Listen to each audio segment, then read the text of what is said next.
Free streaming services are my favourite, especially when they have a really good selection of horror movies. Tubi always seems like they are on top of their game. They're definitely one of the streaming services with the best collection of horror movies, and it's for free. Yes, there are ads, but I think it's definitely worth it with the good selection, and they also always putting new ones on there, so I am excited to also see what they're going to put on around Christmas. Today I wanted to go through 6 horror films that are on Tubi that I personally think are a little bit underrated. They're hidden gems because I don't see enough people talking about them. I have also previously done a few other Tubi recommendation videos. I did do one about a year ago, but I feel like my presentation for videos has got a little bit better now, so I'm kind of taking some of those ones as well and throwing them into the mix in these new Tubi recommendation videos. Please do also let me know your favourite underrated horrors on Tubi, because I'm always looking for new ones to watch. My watch list on there is endless because they keep adding more, but that's fine because it means I can watch them and choose the best ones to recommend in videos like this. Starting off with a film on the road. Road horror is one of my favourite kind of niche subgenres.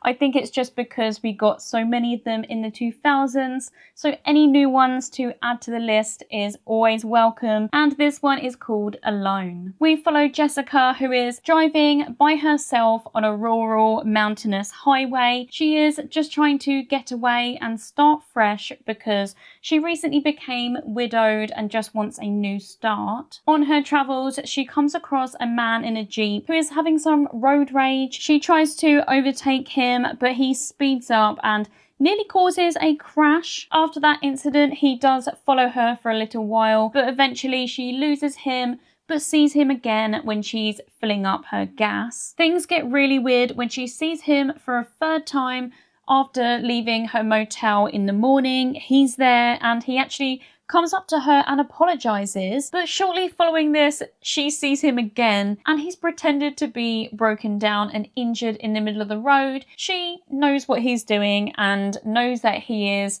trying to do something funny and just drives off. But unfortunately, that's not the end of this cat and mouse chase. It's a really simple premise and story. It's been done before many times, but it's still really entertaining. It keeps you on the edge of your seat. It keeps your anxiety high. This film did come out in 2020, but like I said earlier, it's very reminiscent of 2000s horror. So if you're like me and grew up watching loads of films like this, then you may find some strange nostalgia and comfort in it. I really do like the cat and mouse element of it. It's something that you can just throw on and you know it's not going to be too deep to watch. It's not going to use up too much brain power, but it's still going to itch that scratch for a really entertaining and fast-paced watch. Also, just a little extra to throw in, if this is your kind of thing and you also read, then definitely check out the book Run on Red. Next up is a body horror film by Brandon Cronenberg called Possessor. This film is set in a dystopian reality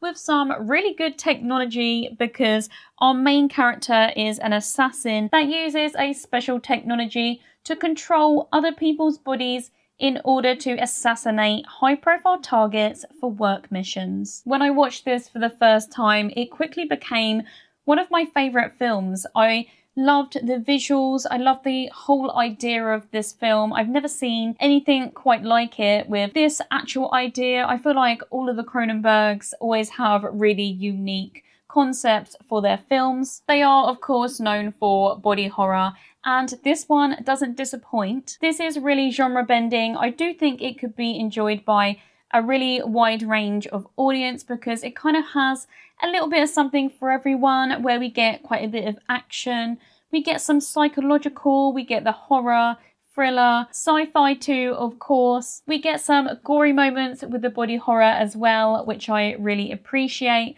Some of the visuals just feel so out of this world. It's so interesting because the characters that we're watching, the actors are actually playing characters within those characters because obviously another character has taken over their mind.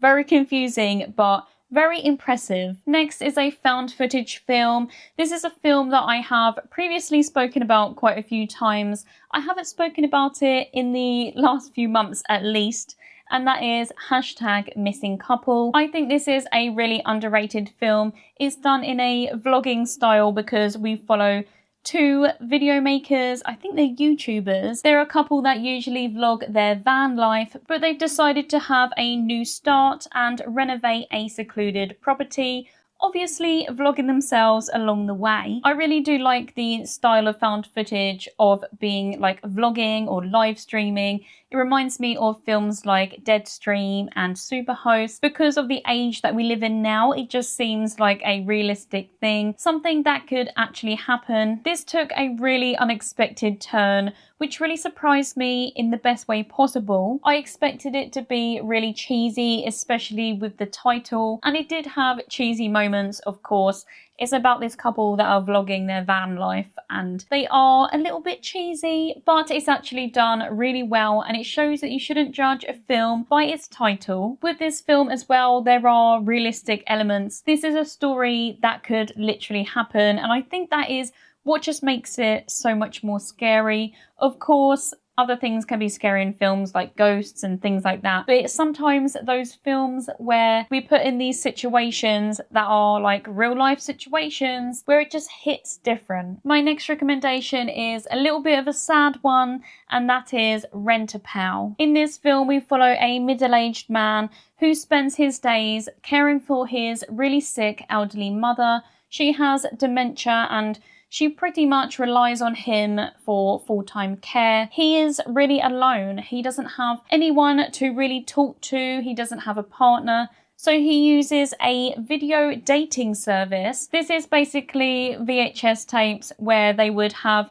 a few women on there saying a bit about themselves, and then people can seek out dates from there if they see anyone that takes their fancy. One day when he's at the video store, he comes across a VHS tape called Rent-A-Pal and decides to buy it and goes home to watch it. On this tape, we see a man called Andy as he talks to the viewer as if he was talking to a friend. He leaves spaces between his conversation for the viewer to reply, and he basically is just there to be a friend. Because David is incredibly lonely, this tape is obviously helpful, but he does form a bit of an obsession with it. This is quite a sad one, as I said.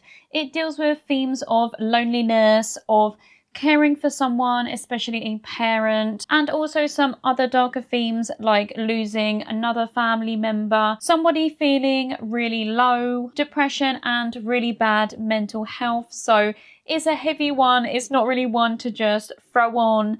It's definitely one to watch if you want to watch something unique, but definitely be prepared. Next is a very mind-bending psychological horror film, Triangle. In Triangle, we follow our main character Jess as her and her friends set off on a yacht, but as they sail deeper into the ocean, a storm begins and it starts to cause them some problems. They can see a massive boat in the distance and they think that they need to get on it as soon as possible and try to get help and shelter from the storm. So they manage to board it but can't see anyone around, so decide to investigate for themselves. Whilst exploring this ship, they start to come across some strange things and bodies start turning up. This film feels very isolated because, of course, we're set in the middle of the ocean away from civilization, and with this boat being so big and there not really being many people on it, it just gives a creepy vibe in itself. This is a film that came out in the late 2000s. I remember watching this one as a teen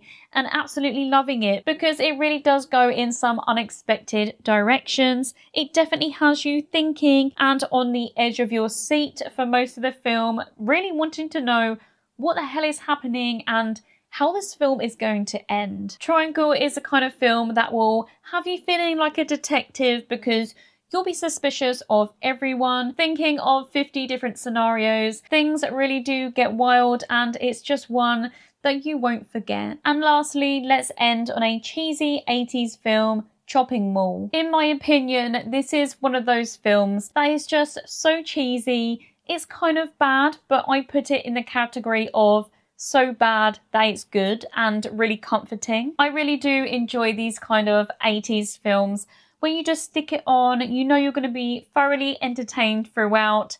Even if they're really stupid, the characters may make some questionable decisions and things are just a bit over the top, but it's a lot of fun. A group of friends who work in a shopping mall all decide it would be a good idea to stay in the mall after hours and throw a little private party for their small group of friends in the furniture store that some of them work in. This mall has actually just installed a new security system which includes 3 robots armed with tasers and tranquilizer guns to stop any burglars or anyone breaking into the mall. So as you can imagine, the robots end up targeting the teens thinking that they are intruders, which ends up being a fight for survival against robots. The reason the robots actually go after them is because of a lightning strike that just happens to hit the mall and the robots. This basically turns the robots evil. I do really enjoy horror films where technology fights back or they get targeted by a robot or robots. This may not be my favourite in that category, but it's a solid entry and I love the 80s. I love 80s cheese. It's an easy watch, a great one to just stick on after a long day. So they're my 6 recommendations for today.